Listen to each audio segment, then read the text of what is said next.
8월 11일 수요일 새벽에 함께 나누는 말씀입니다. 우리를 지으시고 우리를 지키시며 우리를 인도하여 주시는 아버지 하나님, 창세전의 아들 안에서 택한 자라고 하는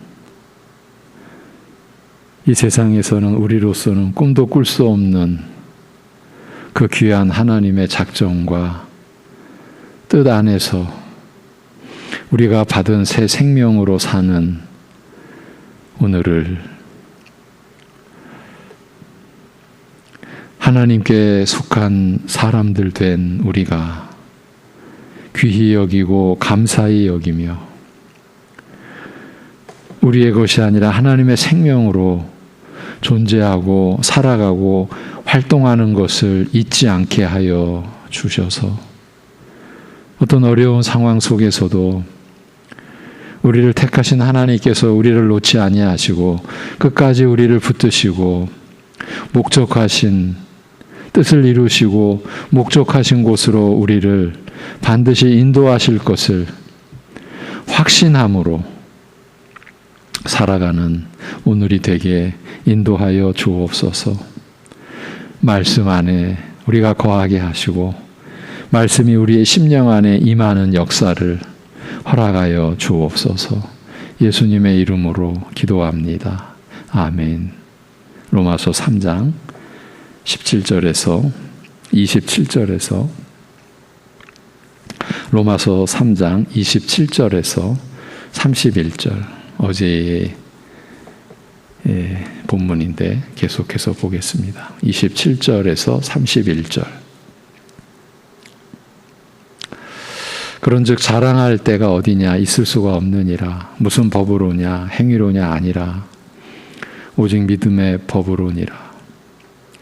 그러므로 사람이 의롭다 하심을 얻는 것은 율법의 행위에 있지 않고 믿음으로 되는 줄 우리가 인정하노라. 하나님은 다만 유대인의 하나님이시냐 또한 이방인의 하나님은 아니시냐 진실로 이방인의 하나님도 되시느니라. 할례자도 믿음으로 말미암아 또한 무할례자도 믿음으로 말미암아 의롭다 하실 하나님은 한 분이시니라. 그런즉 우리가 믿음으로 말미암아 율법을 파기하느냐 그럴 수 없느니라. 도리어 율법을 굳게 세우느니라. 아멘.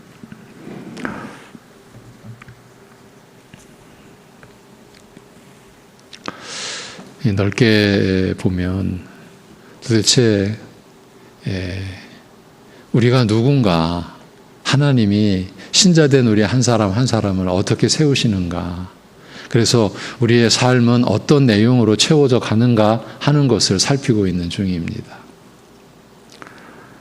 그 데살로니가 전서의 내용에서 우리가 깨닫게 된 그 내용을 좀 더 살피기 위하여 이 새벽에 저희 나름대로 말씀을 나누면서 결국은 그러면은 우리 자신을 위하여 살지 않게 된 우리라는 것을 전제로 했을 때 그렇게 살 수 있는 연유가 무엇일까? 어떻게 사람이 자신을 위해 살지 않을 수 있는가? 그것은 곧 예수 그리스도에게 그 비밀이 있다. 그 열쇠가 있다. 그러면 예수 그리스도께서 도대체 우리에게 무엇이 되시는가? 무엇을 이루셨는가? 그리고 이루신 것을 우리에게 그대로 우리의 것 되게 하여 주신 그 내용이 뭔가 하는 데까지 이제 와서 고린도전서 1장도 대략 전체의 내용을 좀 보면서 이제 핵심 구절이라고 하는 30절, 그리스도께서 우리에게 지혜가 되셨다. 그 지혜가 되셨다라고 하는 내용이 의로움과 거룩함과 구원함이 되셨다. 그것을 이루셨다. 우리의 의와 거룩과 속량을 이루시고 그것을 우리의 것 되게 해주셨다 하는 점을 지금 짚어가고 있는 것입니다.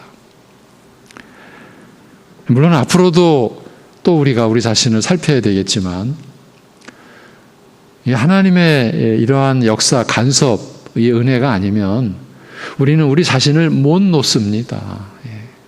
자기 자신을 위할 수밖에 없습니다. 이 점을 우리가 우리 자신을 하나님의 말씀 안에서 계속 살피고 있는 것이죠. 그래서 이제 요 근간에는 예수님이 우리에게 의가 되시고 거룩이 되시고 이제 구원이 되셨다, 속량이 되셨다, 구속이 되셨다라고 하는 그 점, 구속이 되셨다라는 것에 초점을 맞추고 그 내용을 로마서 3장을 통해서 우리가 확인해 가고 있는 중입니다. 이제 어제에 이어서 오늘 3장 끝절까지 이제 살펴볼 터인데 어제에 이어서 27절부터 다시 보도록 하겠습니다. 그러므로 자랑이 어디 있느냐 있을 수 없느니라. 무슨 법으로냐 무슨 원리로냐 그런 의미라고 했죠. 행위로 말미암은 것인가 아니라 다만 믿음의 법으로 말미암아서니라. 우리가 생각하기로는 사람이 믿음으로써 의롭다 하심을 얻으며 율법의 행위와는 상관없느니라. 이처럼 기이하고 은혜로운 하나님의 의는 오직 믿음으로 받아 누릴 수 있음을 알리는 말씀입니다. 그러니까 우리가 새 사람, 새 생명, 새 본성을 지니고 하나님 나라에 속하여 이제 하나님의 영원한 다스림 안에 들어간다라는 것은 하나님의 의를 얻었다. 이것이 없으면 아무것도 안 된다라는 거죠. 그러니까 우리의 믿음은 하나님의 의와 연결이 되지 않으면 헛것, 헛짓, 좀 두려운 표현이죠. 그거에 불과한 거죠. 그렇게 기이하고 은혜로운 하나님의 의는 그런데 놀랍게도 오직 믿음으로 받아 누릴 수 있음을 알리는 말씀이라 했습니다. 믿음으로 이 은혜를 받아 누리는 이 원칙의 핵심, 다른 것이 아니라 오직 믿음으로 이 은혜, 이 하나님의 의를 얻게 되는 이 원칙의 핵심을 한마디로 밝히되 자랑이 있을 수 없다고 선언합니다. 자랑이라고 하면 나 아닌 다른 사람이나 대상을 자랑하는 경우도 있습니다만 여기에서 말하는 자랑은 나를 구원하신 주를 자랑하는 것도 아니며 불의한 죄인으로 하여금 의롭다함을 얻게 하는, 그러니까 영벌에 들어갈 자를 영생을 얻게 하는 그 하나님의 의를 자랑하는 것도 아니라고 했습니다. 여기에서 말하는 자랑은 바로 자기 자신을 자랑하는 그런 자랑을 뜻합니다. 이런 자기 자랑 밑바탕에는 자신이 소유한 것, 자신이 지닌 것, 자신만이 지닌 것이나 자신이 이루어낸 그 무엇, 어떤 공적이 자리 잡고 있습니다. 자랑할 때는 나는 이런 사람이라, 이런 것을 소유하고 있으며 이런 것을 내어놓으라고 내세우는 것입니다. 이런 사람은 철저히 자기 자신을 의지하고 붙잡는 것입니다. 이 점이 우리가 절대적으로 놓쳐서는 안 될 자랑의 요소입니다. 자기 자신을 의지하는 거예요. 그러니까 자랑으로 일삼는 사람은 나를 의지하고 산다라는 것을 계속 천명 선언하고 있는 거예요. 스스로가 난 나를 의지하는 사람이야. 나는 나를 신뢰하는 사람이야. 멋있지? 이러고 있는 거죠. 나 아닌 다른 사람을 붙잡거나 의지하려 하지 않으며 그에게는 이것이 불가능한 일입니다. 마음과 생각에서 아예 배제되어 있습니다. 오늘 말씀은 아무것도 한 것 없이 다만 그리스도를 믿고 의지하는 믿음으로 하나님께서 그리스도 안에서 친히 이루시고 베푸시는 의로 의롭다함을 받은 자, 그 의를 받은 자를 두고 반문하기를 자랑이 어디 있느냐 이렇게 묻습니다. 이런 사람에게는 자랑이라는 것이 있을 수 없다. 특히 자신이 소유하거나 이룬 것에 바탕을 둔 그런 자랑, 그런 자기 자랑이 있을 수 없음을 강력하게 누구에게? 그리스도 안에서 하나님께서 친히 이루시고 베푸시는 의로 의롭다함을 받은 자, 오직 그것도 믿음으로. 이런 사람에게는 자기 자랑이 있을 수 없음을 강력하게 일깨우는 말씀이라 했습니다. 비록 물음의 형식을 하고 있으나 사실은 단정하는 선언입니다. 이 은혜를 입은 자는 그 어떤 모양으로든지 그 어떤 형태로든지 자기를 내세울 수 없음을 못 박는 선언인 것입니다. 여러분, 이런 말씀 앞에서 우리 자신을 뚫어지게 살펴봐야 됩니다. 어떤 모양으로든지 자기를 내세울 수 없습니다. 근데 우리 안에는 기회가 되는 대로, 어쩌면 기회가 없는 경우에도 만들어서라도 자기를 내세우려고 하는 그 악의 성향, 이것이 다스려지는 게 하나님의 은혜의 역사인 것입니다. 있을 수 없느니라 본래는 배제되었다? 그런 가능성은 전혀 없다는 뜻입니다. 자기를 자랑하는 사람은 자기를 붙잡고 의지하니 다른 사람에게 나를 맡기고 의지하는 것이 불가능하다. 즉 믿음이 불가능하다라는 겁니다. 자기 자랑과 믿음은 양립할 수 없습니다. 이것이냐 저것이냐입니다. 반대로 그리스도를 믿는 사람은 이제 우리의 믿음을 이제 보는 겁니다. 자기를 소망 없는 죄인으로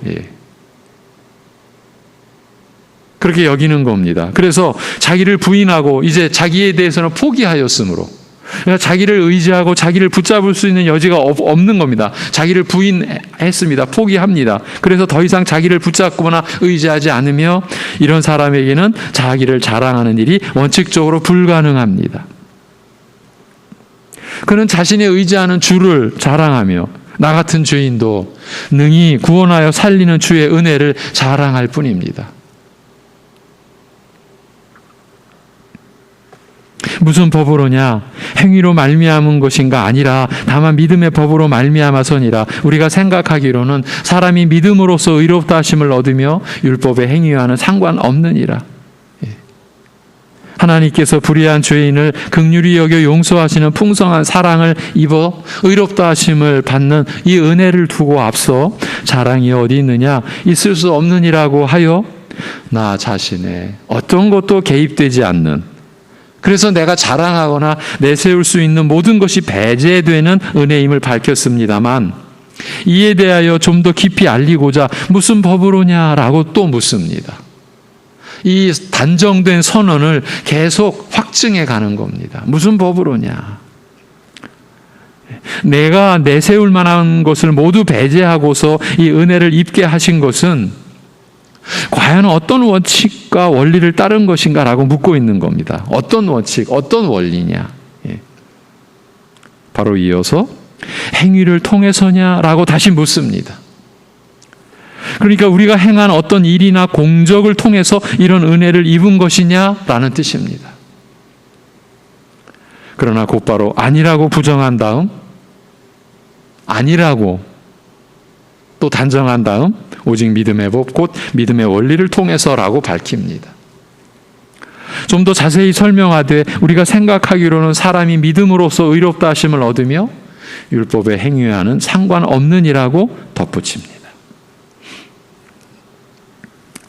율법의 행위, 율법을 지키려고 한 모든 결과와는 상관없느니라.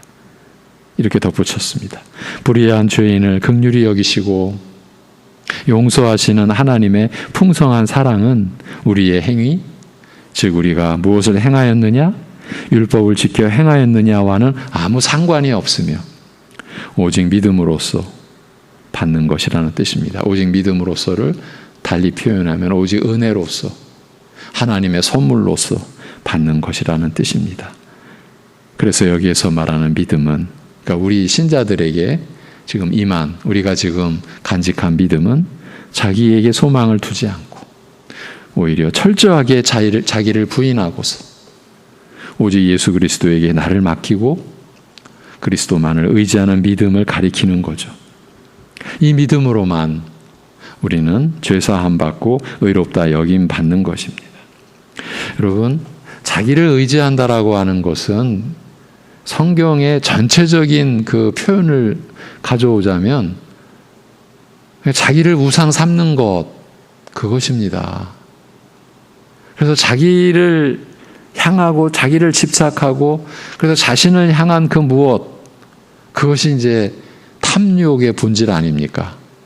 그래서 골로새 교회에 보낸 편지에서 탐심이 곧 우상 숭배니라고 하는 결정적인 진술을 사도 바울이 교회 안에 선포한 거예요. 아니 어떻게 탐심이 우상 숭배야? 자기를 세우는 거죠. 자기가 하나님인 거죠. 여러분 얼마나 무섭습니까? 이 자기 자랑이라고 하는 이 참 사람들 이것 없으면 못 살잖아요. 일반적으로 보면은요. 뭘 소재로 해서라도 거기서 누가 크냐, 누가 앞서냐, 누가 뒤떨어지고 누가 처지냐. 우리는 눈에 불을 켜고 그거 지금 확인하고 내가 안 되면 내 자식에게 내 욕심을 투영해서 내 자식이 다른 애들보다 더 앞서고 아니면 더 뒤처지면은 인생 다 끝난 것 같이 여기고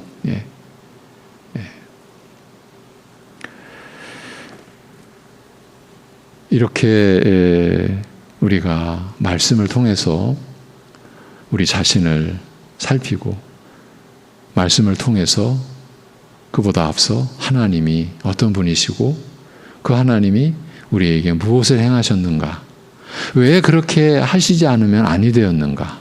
우리 엊그제 우리를 의롭다 하실 때 자기도 의로우심을 나타내려 하심이라고 하면서 우리를 그렇게 위하시는 이유, 방법, 그 내용에 대해서까지 우리가 확인했던 내용 다 결부된 것이죠. 이렇게 자기를 배제할 수밖에 없는 것은 우리가 무엇을 행하였느냐, 율법을 지켜 행하였느냐와는 아무 상관이 없다. 불의한 죄인을 긍휼히 여기시고 용서하시는 하나님의 풍성한 사랑은 그런 우리의 행위와는 아무 상관이 없다. 여러분, 이런 말씀이 우리의 이제 새 마음을 받은 우리 안에서 차곡차곡 정리가 돼야 됩니다. 지금 이러한 말씀을 나누는 우리 안에서도 끊임없이 아니 어떻게 우리의 행위와 상관이 없을 수 있느냐, 어떻게 일한 것이 없이 복 중에 복을 우리가 받는다고 할 수가 있느냐, 이런 너무나 집요하기까지 한 끈질긴 이 사단의 교사, 진리를 거스르고 대적하는 그 불의함이 우리 안에 끊임없이 일어납니다. 그리고 이제 틈만 나면 또 우리의 행위로, 그러니까 믿음의 원리를 내팽개치고 행위의 원리로, 좀 별거 아닙니다, 사실은. 또 자신을 내세우고 싶은 거면 내세우려고 하는 겁니다. 그래야 자기가 살아있는 것을 느끼는 것 같이. 죄를 지어야, 불법과 불의 속에 있어야 내가 지금 살아있는 거야 라고 여기게끔 하는, 그게 죄의 종이죠. 우리가 다 이미 거룩함의 내용 속에 살피고 왔던 내용입니다. 이제 우리는 의의 종이라고 선언하셨어요. 그래서 우리가 죄의 종으로 살 수 없게 된 존재예요.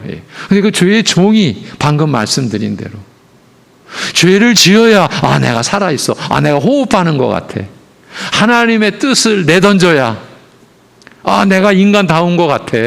여러분, 이것이 죄의 본성, 죄의 우리로서는 그 깊이를 헤아릴 수 없는 그 뿌리 깊은 성향, 여기에서 우리가 어떻게 노연하겠습니까? 그 노연하는 원리가 하나님의 의입니다, 본질이. 그리고 그 노연하는 원리가 믿음의 원리, 믿음의 법입니다. 오직 나 자신을 이제 나 자신에 대해 절망해야 됩니다. 그리고 부인하고 포기해야 됩니다. 그렇습니다. 나로서는 안 됩니다. 그렇기 때문에 그리스도에게 전적으로 의지하고 전적으로 맡기는 그 믿음입니다. 그러니까 믿음의 본질은, 믿음의 전제는 자기 부인입니다.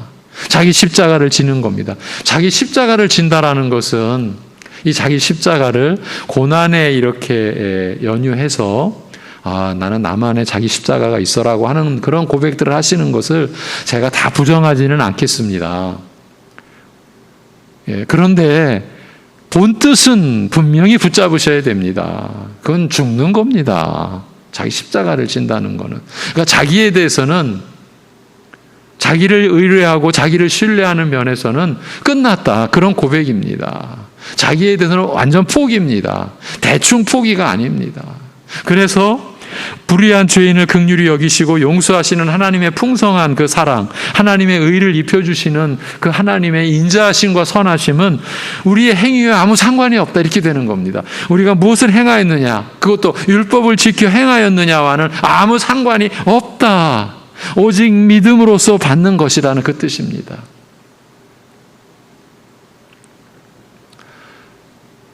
어쩔 수 없이 또 덧붙여야 됩니다. 그러면 우리의 행위는 뭐냐?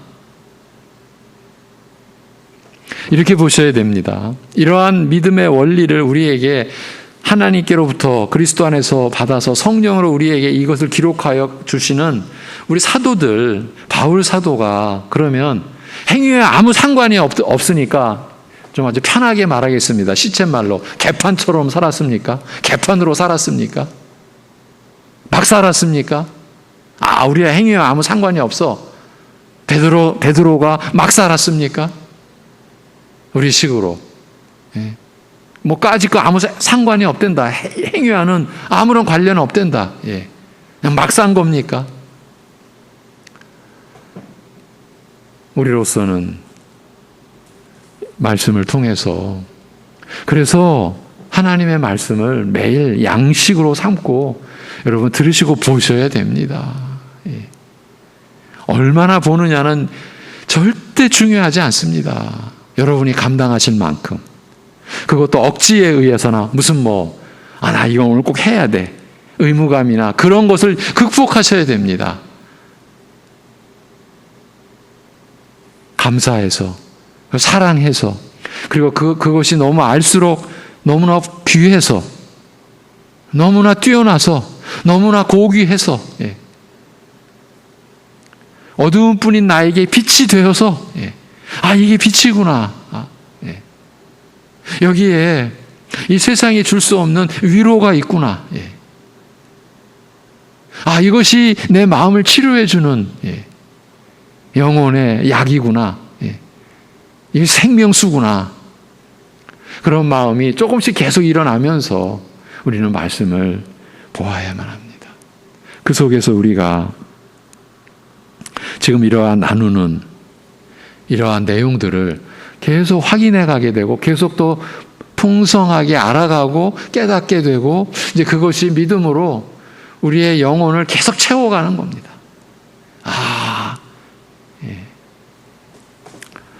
왜 이 은혜를 입는 데에 우리의 행위가 개입하거나 관여하지 못하는가? 행위로는 우리는 이미 율법을 범하였고 또한 율법을 행할 능력도 없는 절망적인 죄인이기 때문입니다. 이것이 성경 전체가 우리에게 증언하고 가르쳐주는 우리에 대한 내용입니다. 율법을 행할 능력이 없는 절망적인 존재다는 거예요. 그게 죄인이라는 고백입니다.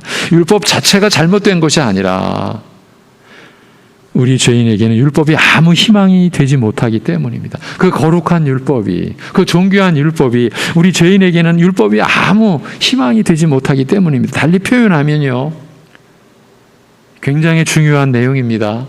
우리의 영혼의 값이 너무 귀중하여 우리로서는 그 값을 치를 수 없기 때문입니다. 그러니까 우리의 어떤 행위로도요, 우리의 영혼의 값을 치를 수가 없어요. 왜? 너무 귀중해서.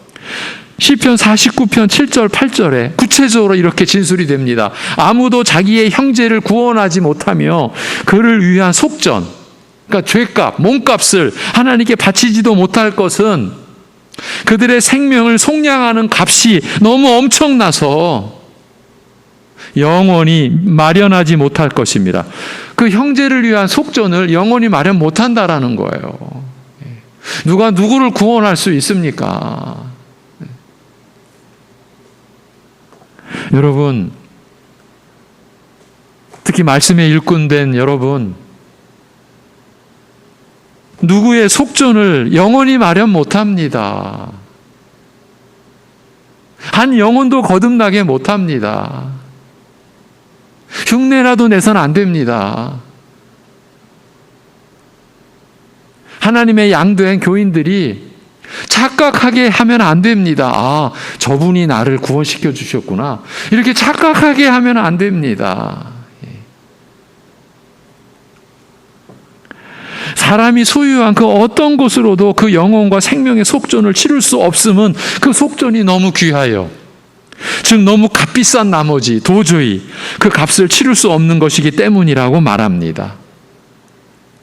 그럼에도 자신이 가지고 있는 무엇을, 어떤 선한 행위를 내놓으려고 하는 사람이 있다면 하나님께서 베푸시는 은혜의 귀중함을 못 오가는 것이 될 것입니다. 여러분, 우리가 자기를 내세우고 자기를 자랑하고 그래서 자기의 어떤 행위가 무슨 하나님 나라에 기여한 것처럼 유익한 뭔가를 제공한 것처럼 여기는 것은요, 이 하나님께서 베푸시는 은혜의 귀중함을 못 오가는 것이 되는 거예요. 그러니까 우리는 교회 안에서 어쩌면 많이 이러고 왔는지도 몰라요. 뭐를요? 하나님의 은혜를 모독하며 왔는 거예요. 왜? 자기를 내세우니까 자기의 행위를 어떻게든 남들과 다르다라는 것을 나타내려고 하고, 그것이 인정받아야 시원하고, 그것이 인정받아야 믿음이 자기가 출중한 것 같이 여기고 했던 모든 것이요, 거꾸로 간 거예요. 치명적으로 간 거예요. 어떻게? 하나님의 은혜를 모독하는 자리로 계속 간 거예요. 예. 성도 여러분, 지금 로마서 3장을 통해서 나누는 이러한 내용이 억지입니까? 너무 한쪽으로 치우친 겁니까? 편견입니까? 생각해 보셔야 되겠죠. 이러한 말씀이 아예 싫으십니까? 무가치한 내용으로 여겨지십니까? 사람의 인격을 말살하고 모독하는 그런 내용으로 여겨지십니까? 생각하시기를 바랍니다. 예를 들어 값을 매길 수 없는 귀중한 선물을, 값을 매길 수 없어요. 그런 귀중한 선물을 호의로, 오직 선한 뜻으로 거저 주려 하는데, 공으로 받을 수는 없다, 공짜로 받을 수는 없다 하며 수중에 있는 푼돈을 내놓고 그 물건 값으로 받으라고 한다면, 이런 태도는 선물의 가치와 주는 이의 귀중한 뜻을 다 같이 모독하는 일이 될 것입니다. 하나님 앞에서 자신의 행위를 내놓으려고 하는 것은 이와 마찬가지라고 할 수 있습니다. 자신의 영혼을 구원하기에 턱없이 모자라고 무가치한 것을 내놓고 구원을 얻고자 하는 무모하고 어리석은 일인 것입니다. 예. 아까 그럼 우리의 행위는 뭐냐라고 했을 때 우리 사도들을 부자라고 했습니다. 이런 믿음의 원리를 성령 안에서 제시해주고 기록하여 하나님의 뜻을 전한 그들의 삶이 우리의 본 아닙니까?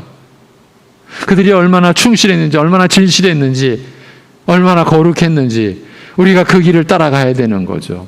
예. 그러면 그렇게 드러나는 우리의 행위는 오직 하나님 앞에 감사함으로 올려지는 거죠. 예. 여러분의 성품이 변할수록 그 변화된 열매는 오직 감사함으로 나타나야 변화된 것이죠. 내가 이만큼 했으니까 변화됐구나. 죄송합니다. 변화된 거 아닙니다. 예. 속고 있는 겁니다. 예. 내가 하나님의 성품을 닮았어. 내가 할 만큼 한 거지. 그래도 내가 그만큼 노력했으니까, 그만큼 내가 기도했으니까, 그만큼 내가 하나님께 은혜를 구했으니까, 그만큼 내가 성경을 그야말로 탐독하고 그야말로 내가 사랑했으니까 그만큼 변화됐구나. 죄송합니다. 아직 안 된 겁니다. 여전히 자기를 세운 것에 불과합니다.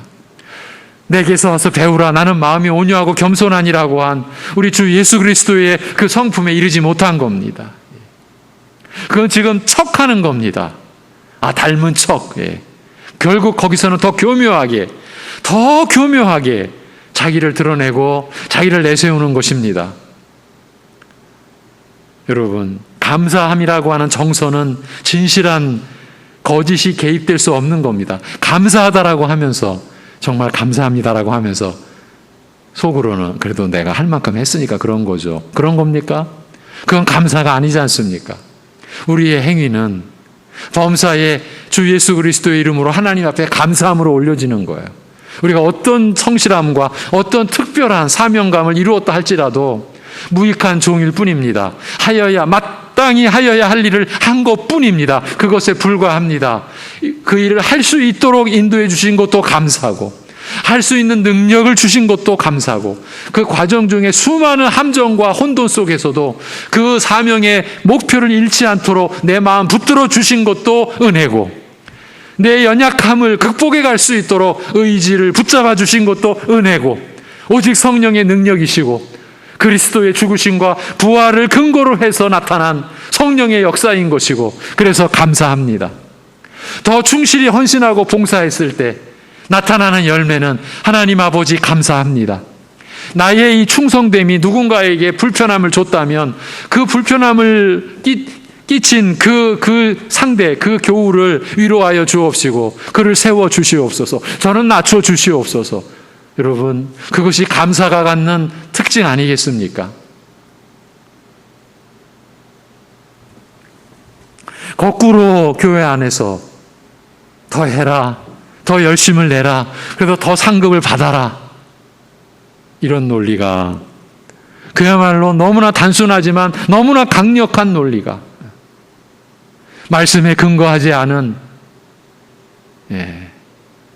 사람의 거짓 논리가 우리 믿음의 원리를 지배해왔던 지난날을 우리가 뒤로 하고 이제 이전 것은 지나갔다라고 그렇게 우리가 담대하게 하나님 앞에 회개함과 아울러 하나님의 은혜를 간절히 구하는 심정으로 우리를 붙들어 달라고 하나님께 구하며 말씀의 원리로 돌아와야 됩니다. 믿음의 원리로 돌아와야 합니다. 우리의 행위는 우리의 그 불의함을 하나님의 영원한 의로 이제 새롭게 해주신 그 하나님의 사랑 앞에서 아무 상관이 없다. 우리의 행위는. 그런 고백이 진실로 우리 안에서 일어나야 합니다. 그래서 순수하게 열심히 하나님 나라 교회를 섬기면서 그것이 기쁨이어야 합니다. 남을 앞선 기쁨이 아니라 주님과 교통하는 주님의 뜻을 섬기는 기쁨, 오직 그 기쁨. 그래서 우리 인생의 목적이, 우리 선진들이 고백해낸 인생의 목적이 하나님을 영화롭게 하며 하나님을 즐거워하는 것이다. 하나님을 즐거워하는 삶이십니까? 지금 묻고 있는 겁니다. 말씀이 우리에게 하나님을 즐거워하는 삶인가? 사람들과 비교하고 시기하고 다투는 것으로 일생을 다 채워버리고 말 것인가? 이제 그런 죄의 종에서 이제 벗어난 의의 종되어 하나님을 향하여 사는 사람, 하나님이 베푸신 은혜에 우리의 심령이 녹아지고 그 심령이 그 하나님의 은혜로 채워져서 하나님을 기뻐하고 하나님을 즐거워하는 삶으로 채워질 때에 누가 기뻐하시겠습니까? 우리 아버지 하나님, 하늘에 계신 우리 아버지 하나님 기뻐하시지 않겠습니까? 여러분, 이렇게 자신의 영혼을 구원하기에 턱없이 모자라고 무가치한 것을 내놓고 구원을 얻고자 하는 그 무모하고 어리석은 일, 우리가 헤아릴 수 없이 행해왔던 그 무모하고 어리석은 일은 이제 이전 것은 지나간 일로 하나님 앞에 회개하고 내려놓고 십자가 앞에 내려놓고 나아가야 합니다. 이사야 선지자는 우리의 영적 실상에 대해 이렇게 말합니다. 이사야 64장 5, 6절인데요. 주께서 기쁘게 의를 행하는 자와 주의 길에서 주를 기억하는 자를 선대하시거늘 우리가 범죄함으로 주께서 진노하셨사오며 이 현상이 이미 오래 싸우니 우리가 어찌 구원을 얻을 수 있으리이까? 대저 우리는 다 부정한 자 같아서 우리의 의는 다 더러운 옷 같으며 우리는 다 쇠폐함이 잎사귀 같으므로 우리의 죄악이 바람같이 우리를 몰아가나이다. 특별히 우리의 의는 다 더러운 옷 같다라고 한 말씀에 유의할 필요가 있습니다. 우리가 스스로 의롭다라고 자랑하는 모든 행위가 한결같이 하나님 앞에서는 더러운 옷같이 무가치하여 도저히 받아들일 수 없는 것임을 알리고 있기 때문입니다. 우리가 마음에 품는 생각과 밖으로 행하는 행위마다 죄로 오염되지 않은 것이 없어 마치 더러운 옷과 같이 하나님 앞에 받아들여질 수 없으니 어찌 우리가 이런 우리의 행위를 하나님 앞에 내어놓고 구원을 바라겠습니까? 여러분, 이사야 선지자의 그 기록, 우리의 의는 다 더러운 옷 같다. 우리가 잊어서는 안 될 말씀이죠. 그래서 말씀을 보면요, 자기를 부인하게 되어져 갑니다. 아, 나로서는 안 되는 거였구나. 구약을 보시든 신약을 보시든, 여러분, 지금 우리 참 어려운 상황에 처해 있는 거 다 아시죠? 성도님들이 어렵다라고 말씀하시면서도 또 꼭 덧붙이는 내용이 있죠. 다 어렵잖아요. 참 그것이 우리에게 서로 위로가 되면서도 참 한편으로는 마음이 어둡죠. 무겁죠. 다 어렵잖아요. 어제 6시가 들어가면서 우리는 또 놀라지 않을 수 없었어요. 아, 2,000명을 넘는구나. 9시가 되니까 또 훌쩍 넘었어요. 예, 우리가 지금 그런 상황에 있습니다. 예. 하나님께 우리의 형편을 또 맡겨드리고 하나님을 의지하고 그러면서 우리가 주의하고 조심해야 할 그 부분은 우리가 책임 있게 그렇게 행하면서 또 하루하루 주님을 의지하고 극복해 갈 수 있는 날들 되기를 기원하면서 오늘은 여기서 마칩니다. 하나님 아버지, 참으로 우리를 불쌍히 여겨주신 은혜를 감사합니다. 하나님께서 우리를 돌아보시지 아니하셨으면, 우리를 긍휼히 여겨주시지 아니하셨으면 우리에게는 새 생명에 우리가 참여할 어떤 경우나 어떤 가능성도 있을 수 없었던 우리를, 또 그럴 가치도 없었던 우리를, 그렇게 타락하고 더러운 존재에 불과했던 우리를 불쌍히 여겨주신 우리 아버지 하나님, 또 그 기쁘신 뜻 안에서 우리를 택하신 그 하나님의 그 신적 행위를 또 복음으로, 아들을 죽이신 그 복음으로 우리를 불러주셔서 우리로 하여금 새 사람 되게 하신 그 은혜를 우리가 이 새벽에도 하나님의 말씀으로 나눴습니다. 하나님의 말씀을 나눌 수 있도록 하여 주심을 감사합니다. 그 말씀이 우리 안에 임하도록 역사하심을 감사합니다. 그 말씀이 우리를 살리는 말씀, 우리의 정체, 우리의 실체를 똑똑히 보게 해주시는 진리의 말씀, 그리고 그 안에서 우리에게 살 길을, 그것도 하나님의 능력과 하나님의 지혜와 하나님의 사랑으로 열어주신 그 살 길을 우리를 하여금 또 짚어보고 또 우리가 그 길에 있음을 확인하게 하여 주신 은혜를 감사합니다.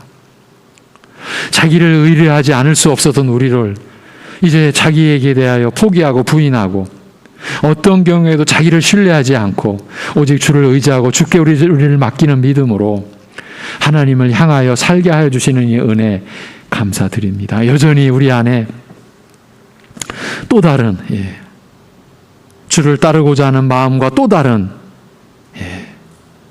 그래서 사망의 몸에 처해 있는 그러한 모습이 여전히 있음에도 우리 주 예수 그리스도 안에서 우리에게 완전히 이김과 승리와 구원과 용서의 은혜를 베풀어 주심을 또 우리가 믿고, 그래서 우리의 연약함 중에도, 이 나약함 중에도, 이 악함 중에도, 이 패역함 중에도 주님을 의지하고 주님께 나아갈 수 있는 믿음을 우리에게 허락하심을 감사합니다.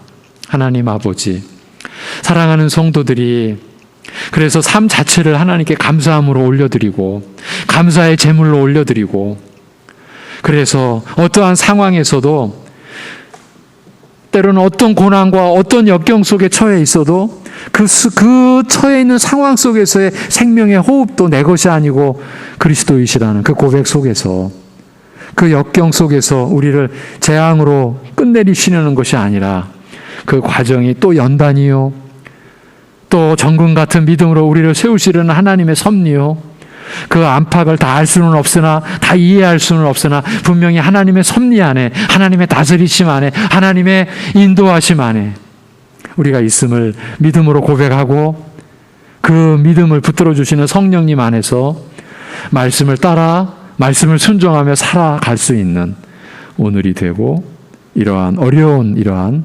나날들을 믿음으로 극복해 갈 수 있게 하여 주시옵소서. 모든 것을 주님께 의탁하오며 우리 주 예수 그리스도의 이름으로 감사하며 기도 올리옵나이다. 아멘.